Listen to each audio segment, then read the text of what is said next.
this is my Indiegogo campaign sign up page for the comic that I'm working on, Eugene Alien Warrior.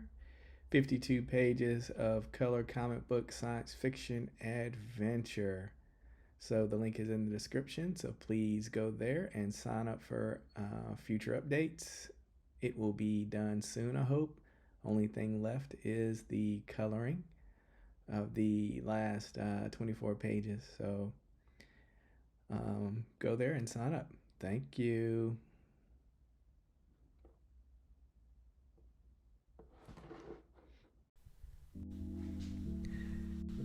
Hello and welcome to Mythogenesis Studios. This is Chris, and I just wanted to do a different type of video this time because came across this comic book artist, William Johnson, and I couldn't find any information about him. So my first question would be, who is William Johnson? Because he didn't draw number 6, but he drew Transformers issues number 7 and 8, and the quality jump in the art is significant from issue 6 to 7, and it continues through 8. Now, if you don't know the artist's name, you do know his work because he also drew some Daredevil issues, 197, 198, and the one with John Byrne cover, issue number 200. So his art is very good, and all I could find on him when I tried to look online was an editor saying that he was a really nice guy, but he couldn't keep up with drawing a monthly comic, which I always thought that they drew comics a few months ahead, or even 5 or 6 months ahead, to try to stay ahead in those days in the 80s, but maybe not. But with the way that his art looks, I just say they should have just gave him more time. And to start, I just want to show you, like, this is issue number 6, and the artist in this is Alan Cooperberg. Haven't heard of him, but the art in this is, especially for Transformers, it's not as detailed as it needs to be. I know this is the mid-80s, and this is just a toy franchise. Maybe they didn't want to put as much work or effort into it, and it's all about the license. But it's just not, the helicopters, I guess Shockwave looks okay, but the helicopters and the oil rig, and there's just not a lot of detail in this. To me, it's just kind of, I don't know what the word is, pedestrian. Megatron doesn't look that great. They just don't look as much like robots, and I'm not even really, look at this. This is just bad. Just don't like that at all. It's just kind of childlike in that way. It's just bad.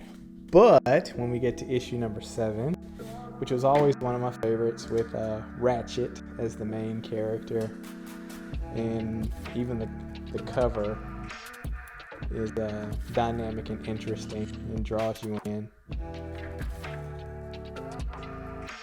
And I don't know if they started using some kind of weird coloring process in the 80s during this time, but the colors are a little uneven, and the printing, just something a little wonky about it. But even when you get to the front page, even this panel with Ratchet standing up like this with the guy on his shoulder, everything's just much cleaner and modern and dynamic and interesting angles. That switches from this upper angle to this down angle, close-up shot, all in just 3 panels. And then just the transformation that we have here in 3 panels. It's pretty nice. And then later, as we get on, even the people are rendered better. in this book. This was a picture of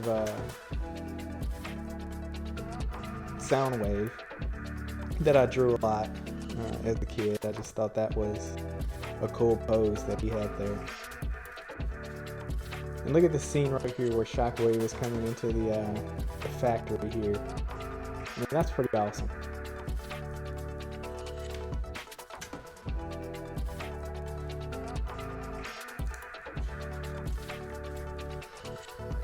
And even here we have the humans. I mean, just everything is drawn well. The cars, the girl in bed. And it looks like a way more futuristic than the previous issues, more detailed with the tech, the phones, the TV screens, the Autobots here that are hanging upside down from issue 4.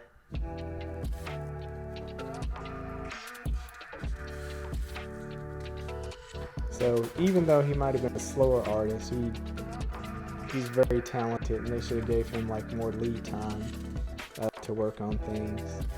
Even this panel right here with Megatron standing over Ratchet. And then even from here we go to the next issue with the Dinobots. This is a famous issue. And just look at this first panel here with the Ratchet standing up on this floating, I think they call it a, this is where he treats the Autobots here.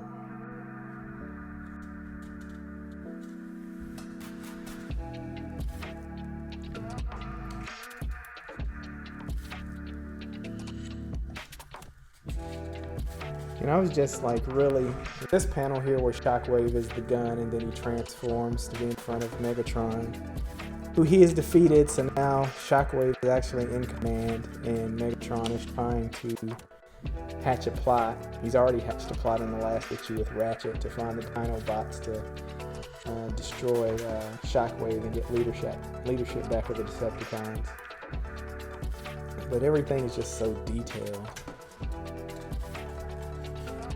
And I couldn't find, on the page that I found, it was like maybe 15 issues of different comics that he did for Marvel. And I haven't found anything that he did for DC. But I can't find a picture of what he looks like online. I can't find where he was born, what city he lived in, or anything. So I'd be interested to find out more information about who he is. I mean, even here we've got Ratchet finding the Dinobots, and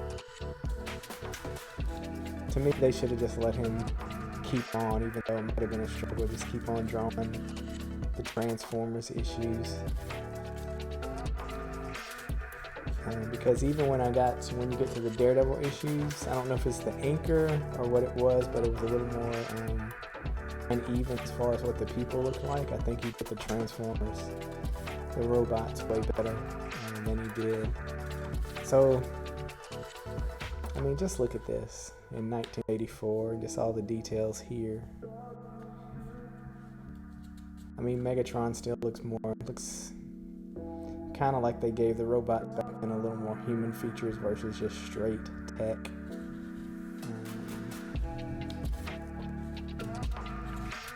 And I tried to find PDFs of this to show, but unfortunately, what I did find, a lot of ads and things kept popping up, so it wasn't any clean version of a PDF of these issues that I could buy or whatever.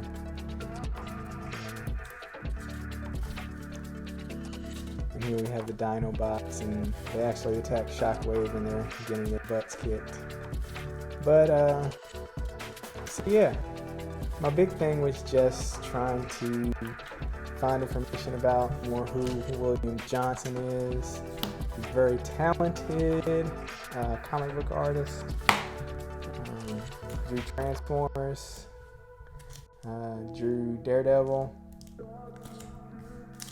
But I definitely like his Transformers work the best in those two issues. I'm just like still going back and looking at them, looking at the tech and the detail, because it even stands up today if he were to draw something. And that's pretty cool to me. So just an artist that I think is underrated, kind of disappeared and not much information about. So I just thought I would put something out on the internet to see who he is. I don't know if he's still alive or if he's passed away already or anything. So that's the end of this video. Hope you enjoyed it, and I will talk to you later. Bye.